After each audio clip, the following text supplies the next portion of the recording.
Good morning, people. It's Monday morning. Don't know what date it is actually. 30th of March 2020, and I took this trade this morning. My analysis was for shorts. I was waiting for shorts. I'd studied cable first and put all my lines as normal on cable. This was what the chart looked like on a 15-minute chart now, and 30-minute and an hourly, and so on and so forth. So all the levels were drawn in manually this morning to see where this would go, and my bias was for shorts. That's why I've got these red arrows on here and here, and as I get to the lower time frames, starting potential divergence, if there is any, and there wasn't. As you can see, there's no lower lows making higher lows on the RSI histo. We've got a bit of divergence here, which was why I felt this had a further to pull back. And also, bearing in mind, this is very important, the Digger One's hourly 8 EMA. I never want to be trading short too far away from that, so that's why I put the arrow there to remind myself a little bit of that and what I was waiting for on the RSI. I could not possibly consider going short unless this was red. And as I said before, I do not want to go short, and that's important as well. Even though this turns red, so far away from the hourly 8 EMA. So as it happens, we had an H4 low there. What do I say when support gets broken? It often gets tested as resistance, so that was another reason that I held off the short. So there was no way I want to be short at this point here into, well, there's H4 resistance there drawn on the chart based on the 16th of the 3rd there. So that's it, guys. Short possibilities now, but it would have to redo the break of this high, low, high, high, low, high, high. I'd need a high, low, lower, high, lower, low, and break. Then possible pullback, then a continuation short. Remember, disclaimer says do not trade anything I suggest on here. Always trade your own analysis. So the actual trade I took was the pullback on pound yen. I hadn't got round to drawing most of the levels on there, the H4s and whatnot.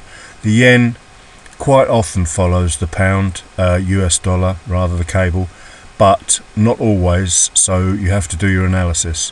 Now on this one we had divergence, clear divergence here.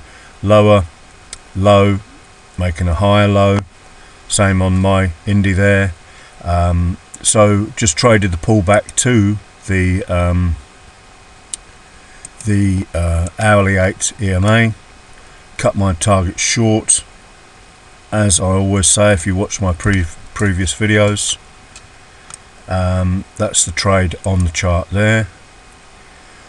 A good, I can't remember what it was now. I think I went for around 10 or 11 pips. Let's have a look. Always cut my target short, yeah, about 11 pips, 12 pips net of spread. Because remember, the EMA is a lagging indicator, so it may look as though it's up here when you enter your price, but it will creep down to price. They meet each other, as it were. So it looks like it's going to test this 50 level for stops or whatever. The other reason I like this area was because we've got support here, potentially acting as resistance. As I say, I hadn't got a chance to put my levels on there, but that's support, and it's potentially going to get tested as resistance here. It looks like it's going to do it any second now. So I'll pause this video and come back and see what it does. So I'm back again, and this is about 1, 2, 3, 4, 5, 6, about 35 minutes after I paused the video. As you can see, if I'd targeted that round number there, or the half round number, the 50 level there, or that the support level that I posted there, I would have had a little bit of pain and suffering. That's why I always cut my target short. In fact, I did miss out on about 10 or so pips here, but am I bothered? No, I'm not. I forgot to say that this was also part of my decision to enter long, because I've been testing this, and it's broken up should I say. It's popped back, a little bit of a pullback, and then continued long. I would have preferred to see this above the 20 level when I entered my trade. I'm not sure actually whether it had just broken through the 20 level when I entered. Can't tell you that for certain. Excuse me. Seems I've lost my internet connection. It's just connecting again. So hopefully we'll see that pop up now. But this was definitely part of my decision. And if I move to the 15, we'll probably find, I mean, we had a reversal low high, higher low, higher high, and close on the 5 minute, definitely. And in fact over here as well, low high, higher low, higher high, and close above this high, low, lower high, lower low. So trend within a trend, you could say. Why isn't this updating? 15 minute, let's see if moving to the 15 minute tells us anything. Strong green, red to green, long bias on that bar there on the histo. And I don't know why this chart's not, oh, my internet connection's played up again. Let's see if it connects now. And my indicator that unfortunately I can't share was clearly, not clearly, it just moved above the zero line by the, oh no it wasn't, it was above the zero line. No, I do apologise, I'm not sure why it does that. It was above the zero line, which is massively important. I'm getting really naffed off now with this connection keep dropping out. Here we go, let's see if it will do it now. Apologies for this delay guys, but it's my internet connection that's doing it. And now I've got a common error on my station. Internet connection's gone again. I'm going to pause this and come back when the internet connection sorts itself out.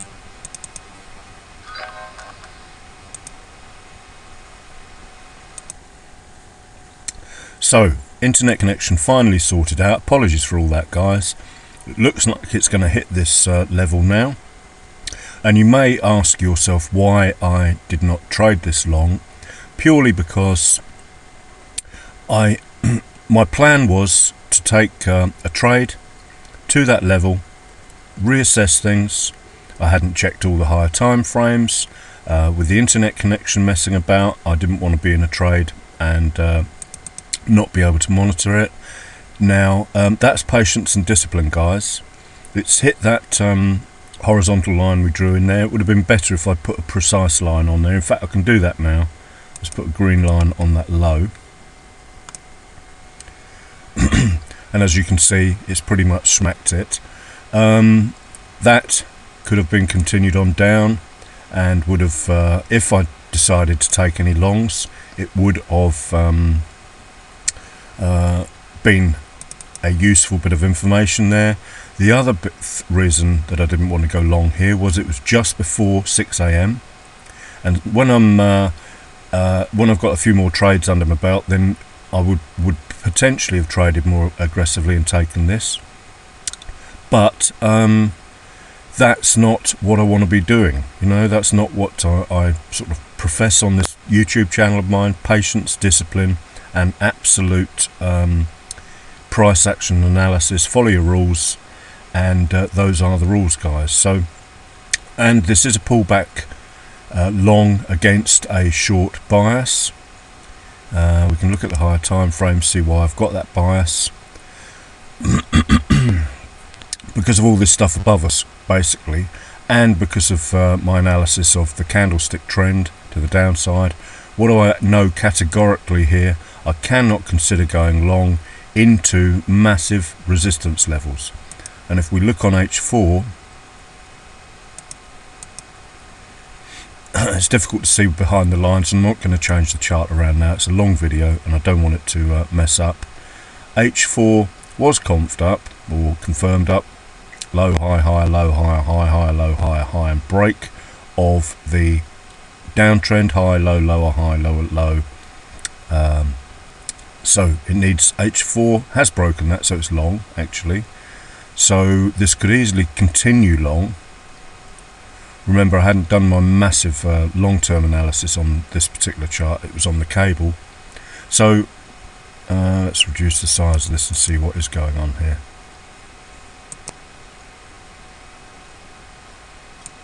Remember, I'm a scalper and short-term trader.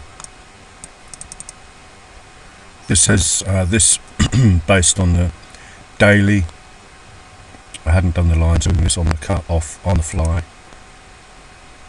We've got well, let's go on the weekly. That'll give us a quicker level. Weekly had a pullback last week and is now looking bearish.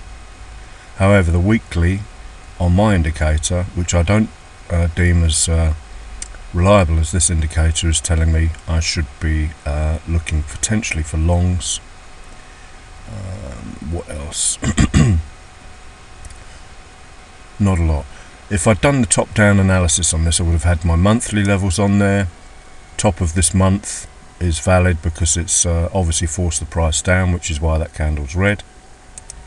Weekly, I would have drawn the weekly on that green candle there, and a weekly on the high of this one wouldn't really be so powerful because it's the first day of the week, but it's still worth putting on there.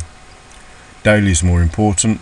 Highs and lows on the previous day's candles, continuing along the lines of every candle that may, candle high and low rather, that may affect the price. Keeping an eye on where the price is in relation to the old left hand side as well. So for example, we would want a resistance on that high there that's above price, that's liable to affect it. That high actually got breached by the close of last week's high, so that's important. We've broken through that level, so it could easily continue on up. Sorry, I've gone off at a tangent, but all of this I deem or consider to be useful. Now we've got a support and resistance area, a flip zone. We could also put a PPZ on here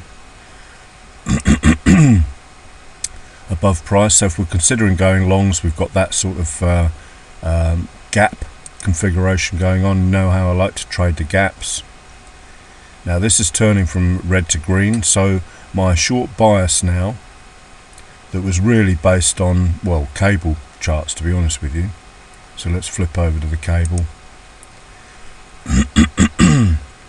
The only way you can or sort of at a glance decide which way you want to trade is where the price is in relation to, not the only way, but one of the major ways is where the price is to in relation, or is rather in relation to the hourly 8 MA, the 596 EMA. Now this is looking decided. This was the reason I wanted to go short, and we're below this ascending trend line here.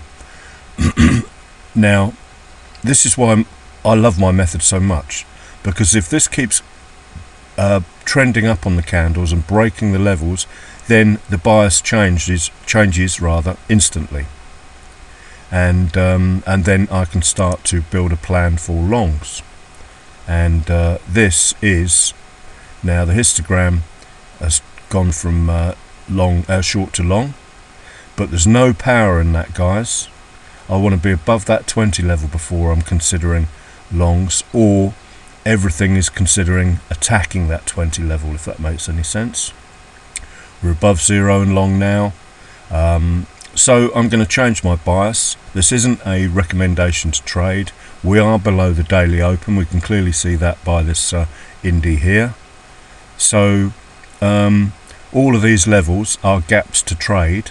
This is my trading plan on this cable chart here, built this morning from a totally blank chart with regards all the analysis, but that's how I trade, guys. It can change in a sixpence, and I better stop this video, otherwise it's going to go over time and won't save properly. Thanks for watching. Have a good day.